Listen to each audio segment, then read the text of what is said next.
शाम का समय था। आसमान में सूरज ढल रहा था। नोबिता अपने कमरे की खिड़की से बाहर देख रहा था।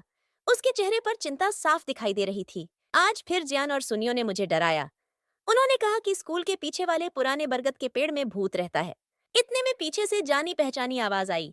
नोबिता, क्या हुआ? तुम इतने परेशान क्यों हो?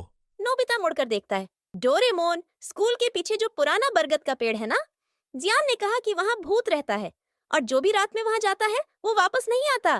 डोरेमोन हल्का सा मुस्कुराया। नोबिता, तुम हर बात पर विश्वास कर लेते हो। भूत वूत कुछ नहीं होता। लेकिन तभी खिड़की के बाहर से अचानक ठंडी हवा का झोंका आया। खिड़की अपने आप ठक ठक ठक करके हिलने लगी। डोरेमोन, ये क्या था? डोरेमोन थोड़ा गंभीर हो गया। हम ये हवा थी, लेकिन अगले दिन स्कूल में जियान और सुनील हंस रहे थे। नोबिता, अगर तुम में हिम्मत है तो आज रात बरगद के पेड़ के पास जाकर दिखाओ। हाँ, और अगर तुम गए तो हम तुम्हें बहादुर मानेंगे। नोबिता डर गया, लेकिन शिजुका वहां खड़ी थी। नोबिता, अगर तुम्हें डर लगता है तो मत जाओ। नोबिता ने शिजुका की तरफ देखा। उसने हिम्मत करने का फैसला किया। मैं जाऊंगा। जियान और सुनियो चौंक गए। रात का समय, चारों तरफ सन्नाटा था। चांद आसमान में था। नोबिता और डोरेमोन धीरे धीरे स्कूल के पीछे वाले रास्ते पर चल रहे थे। बरगद का पेड़ दूर से ही दिखाई दे रहा था। उसकी लंबी लंबी जड़ें जमीन तक लटक रही थीं। हवा चल रही थी। हुस हुस की आवाज से नोबिता कांपने लगा। डोरेमोन, मुझे डर लग रहा है। डरो मत, मैं हूं ना। दोनों पेड़ के पास पहुंचे। अचानक करकक की आवाज से पेड़ की एक जड़ हिली। डोरेमोन! तभी पेड़ के पीछे से एक सफेद परछाई दिखाई दी। उसकी आंखें चमक रही थीं। कौन है? नोबिता का दिल जोर जोर से धड़कने लगा। आह! ब भूत! वो परछाई धीरे धीरे उनकी तरफ बढ़ने लगी। डोरेमोन ने तुरंत अपनी जेब से गोस्ट डिटेक्शन लाइट निकाला और उसे ऑन किया। लाइट जैसे ही उस परछाई पर पड़ी, वो गायब हो गई। नोबिता हैरान था। वो कहाँ गया? तभी पीछे से आवाज आई।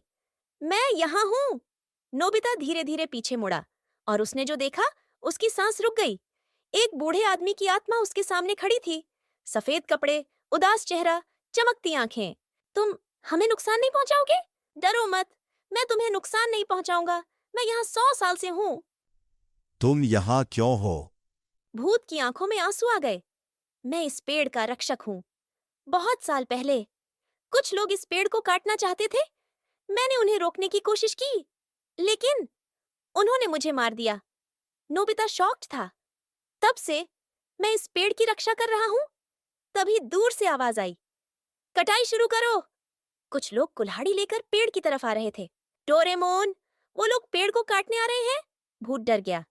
नहीं, ये पेड़ नहीं कटना चाहिए। डोरेमोन ने तुरंत गैजेट निकाला। टाइम फ्रीज गैजेट उसने एक्टिवेट किया। सभी लोग फ्रीज हो गए। अब हम क्या करें? हमें इस पेड़ को बचाना होगा। पहली बार नोबिता आगे आया। मैं इस पेड़ को बचाऊंगा। डोरेमोन मुस्कुराया। भूत की आंखों में उम्मीद दिखाई दी। डोरेमोन ने गैजेट से पेड़ के चारों तरफ प्रोटेक्शन शील्ड बना दिया। जब टाइम फ्रीज खत्म हुआ, लकड़हारे पेड़ के पास आए, लेकिन शील्ड की वजह से पेड़ को छू भी नहीं पाए। वो डर कर भाग गए। धन्यवाद नोबिता, तुम पहले इंसान हो जिसने मेरी मदद की। धीरे धीरे भूत चमकने लगा।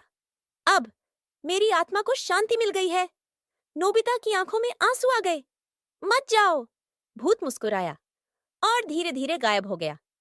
अगला दिन सुबह स्कूल में जियान और सुनियो आए।